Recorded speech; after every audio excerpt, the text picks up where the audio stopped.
started to take better care of myself. I knew I had to, or I would get myself even more trouble. I began to do some things for myself that we talked about. When I constantly did something as simple as take 1 minute for myself, and I did this repeatedly, and then started making very difficult decisions for myself. As I took good care of myself, as I did for other parts of my life, things started to get better for me. Then they got better between your aunt and me. The man still found it hard to believe. The uncle sensed his doubt and asked, "Imagine how you would feel if you asked someone you love to hug you. In your mind, feel them hugging you. Now, how does that feel?" "Good," the man said. "It feels good." Uncle responded, "Sure, it's great to be hugged once in a while. Now imagine the person refuses to hug you." The man looked surprised. He imagined how he would feel. "Rejected," he said, "and hurt." Then he added, "Angry." He paused and said quietly, "Sometimes it feels like that at home." "Sure. Who do you really need to hug you?" The man said. The man was silent. "Myself," he said quietly. "Of course," Uncle said. "That is why we feel so much better when we stop and are quiet. Listen to our best self, that part of us that knows what we need. Getting in touch with our best self," Uncle said, "is like giving ourselves a perfect hug." Then, then Uncle asked the man, "When you haven't hugged yourself enough, can anyone hug you often enough or warm enough?" Or the man began to see what his uncle had been talking about. We can never get enough of what we don't need. When I don't take care of myself, the man realized, I don't get my own basic needs met. I then ask others to do it for me, what only I can do. And then they never do it enough. Because others can't meet my needs, the man saw, I have trouble in my relationships with other people. Uncle said, "You are learning well." "Do you wonder," Uncle asked, "why such approach doesn't work?" "So I cannot have a wonderful relationship with anyone else," the nephew said, "until I have one with me." "Can you say that in a more positive way?" The man smiled. "The most important relationship I will ever have this is the one I have now with myself." "Great. Now what you think is true in a relationship with two people?" "Now that I think of it," his nephew said, "I cannot have a great relationship with anyone else until I have a good one with me, and they have a good one with themselves." Uncle asked, "How could you present the idea so you and your loved ones could all learn the lesson?" The man thought, then said, "We can have a wonderful relationship together. One I have one with me, and you have one with you." "Now you've got it," the uncle questioned. "But will you make a commitment to yourself and your family?" "I recall," Uncle said, "when Auntie asked me to make a commitment to my family, we were having a rough time, and I wasn't sure I wanted to make it. She asked for a commitment from me, not just for faithfulness in marriage, but for something much more." "What did she ask you to commit to?" Uncle answered, "She asked me not to run away, not to leave or ask her to leave because of any one incident, however upset or fearful I might be. In short, she asked me to make a commitment not to run away from myself." Uncle continued. If I agreed, she said, she wouldn't run by herself, or she did run, even if it was just in her own mind. She would get right back to being with herself and with us as soon as she could. So the commitment really was that you each promised to take good care of yourself. The man realized, and one good way of doing that was not to run away from yourself. Uncle smiled and said, I think your wife's going to be happy you are coming home tonight. Uncle said, I have enjoyed your visits over the last few months. Take, Talking with you let me realize that how different my life is now from the time I was so unhappy. Uncle added, it's strange to remember that there was a time when it wasn't this way. His uncle looked happy and at peace with himself. The man was very encouraged. He knew that his life might be as good one day. In fact, it already began. He just needed to put his doubts aside long enough to do what he was discovering really worked for him and his family. Come back in a while if you like, Uncle suggested. Let me know if things continue to improve in your family. When you all begin to help one another take care of yourself. If so, there is something more important you and your family neighbors may want to know. When Uncle left the room, the man made a few summary notes of what he felt was important.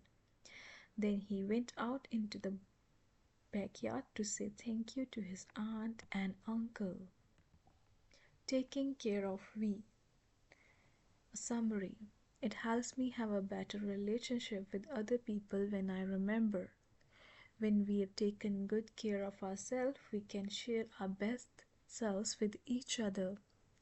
When we nurture ourselves, we can then go on to better nurture one another. More important than by being loved is my being loving. We may have some small conflict now, but we avoid much larger and more serious conflicts later when each of us takes better care of ourselves. Our commitment is not to run away from ourselves, but for each of us to take good care of ourselves and to take good care of one another. We can help ourselves each other by asking, have you hugged yourself today? We can have a wonderful relationship together when I have one with me and you have one with you. Part 4. The world benefits. The man had been told if he wanted to know something very important, he should return to his uncle. It had been quite a journey for him over the last 3 months, and he had learned a great deal. As he was welcomed into the older man's study, he saw shelves of books and a globe in the corner. The man remembered that first conversation when his uncle had spun the globe and said that other people, once who benefited as much as we did by our taking care of ourselves, might be the members of his family or strangers on the other side of the world. I am beginning to see, the man said, that taking care of yourself can lead to peace. His uncle smiled. How did you discover that? Because, the man responded, I have learned that when I take good care of myself, I am not angry, I am peaceful. I now see that peace is both absence of anger and presence of love, especially toward myself. The man added, my wife and children have noticed a big improvement in my peacefulness, and when they saw the effect taking care of myself had on me, they asked me to help them learn how to take better care of themselves. Now we find each other more enjoyable to be with. Our family is happier, the man said. You seem happier, Uncle noted. How now you may be able to understand this. When every person in the world takes better care of themselves, everyone in the world will feel better taken care of. And then we may finally begin to take care more about each other. It is not just idealistic, Uncle said. It is practical, as it has been for you and your family. The doubtful man asked, what can a person in poverty or injustice do in only 1 minute? Because I am not him, I cannot know, Uncle answered. But if he really stops, looks, and listens to the part of himself, he will discover it for himself. Knowing his nephew had the answer within him, Uncle asked, when is it more important for us to take good care of ourselves? When things are going well or poorly for us? When things are going poorly, the man answered, there may be no one to help us, so we need to nurture ourselves. Uncle agreed. What usually makes you happiest, doing big or little things for yourself? The man answered, to my constant surprise, it's little things like changing my attitude. I agree, Uncle noted. It may be almost impossible to change the terrible condition outside, but each of us can change condition inside ourselves. Uncle asked, why wouldn't every person who took better care of himself by doing the little things of himself for himself, regardless of his situation, be less angry with himself and more peaceful? Wouldn't a person who is less angry be more apt to take better care of others? Why then, Uncle asked, wouldn't the world be a better place if we, particularly those of us in difficulty, each nurtured ourselves more? The man thought about it. So you are saying that it's not going to solve all the problems of the world, the man realized. But if all the people took better care of themselves, however they choose to do it, the world could be a better place. People would be less angry. Uncle said, yes, it's not absolute, but all of us are better served when each of us take better care of ourselves. When we do, we want to cooperate. Cooperate means cooperate. I operate me and you operate you. It is the ultimate in freedom and responsibility. When people assume this responsibility of taking better care of themselves, they are not as dependent on unreliable organizations. Uncle questioned. We need to be balanced, helping people who temporarily need our help with helping them discover how to take better care of themselves. A group of people, in fact, want to erect a statue on the western side of United States to balance the Statue of Liberty. The Statue of Responsibility would be dedicated to ability each of us has to respond to what is the best in us in order to ensure our personal liberty. The young man's face lit up. I had always thought of responsibility as something I didn't really want to do but was supposed to do. Now I see it is really an ability I have to respond to my world. I like that. I now also see the obvious, the man realized. The man spoke slowly. Peace begins with me. Alone in his own home, many months later, the man reflected on all he had learned to do.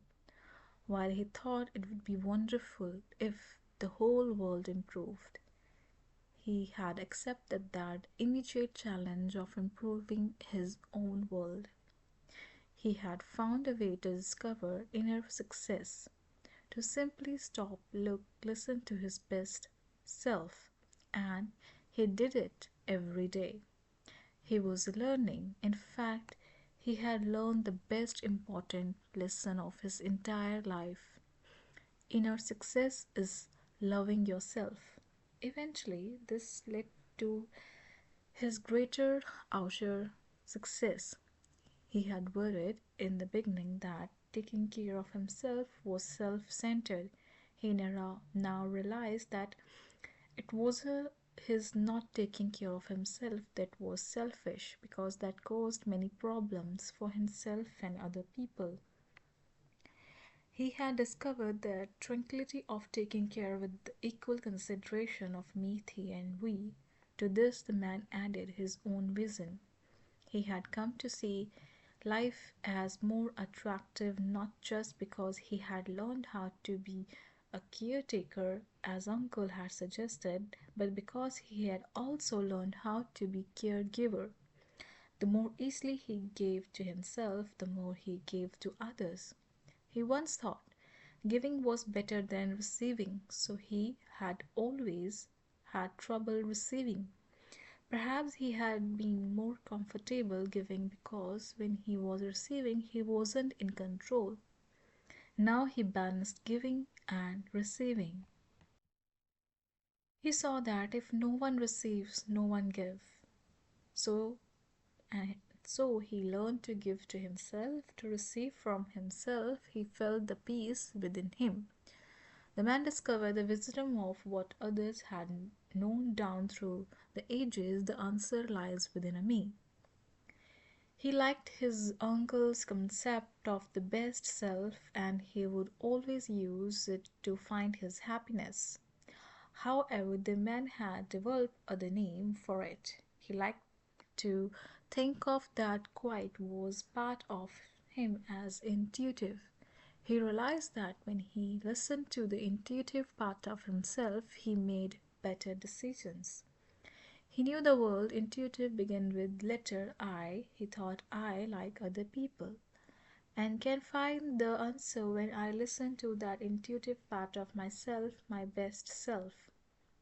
He saw it had nothing to do with his ego. He thought, when I lose my ego, I gain myself. The man knew that it was only when he let go of his egotistical, controlling self that he finally made contact with the greater power. Perhaps it was the same power that many people called God. The that was within him, the part of him that was wiser than he usually was, and far greater than himself.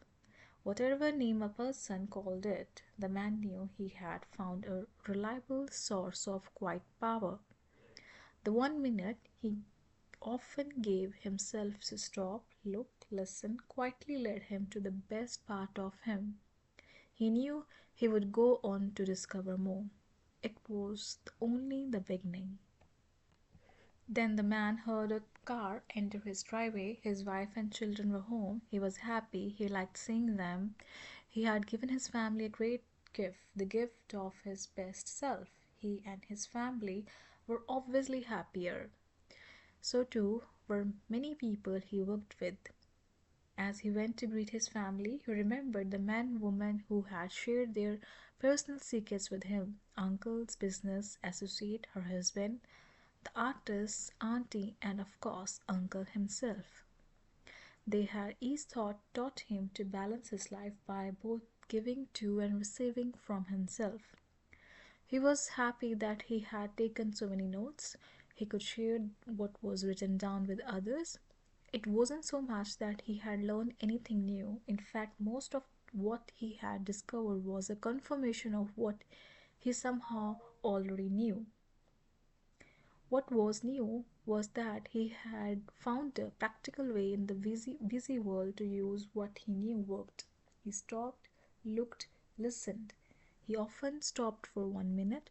He looked at what he was thinking and doing. He asked himself, what is the best way to take good care of him myself? Then he listened quietly to himself for an answer which inevitably came to him from his best self, that part of him that knew what was best for him. When he clearly saw what was best, he usually did it.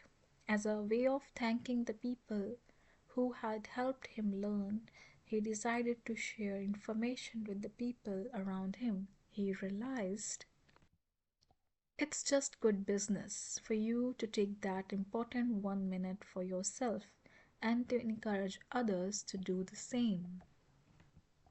This is the end of this book. I hope you learned what is and how good it is to have 1 minute with yourself to discover yourself. That is a part of self clear, self improvement. Thank you for listening this book with me, and see you in with the next video and next book.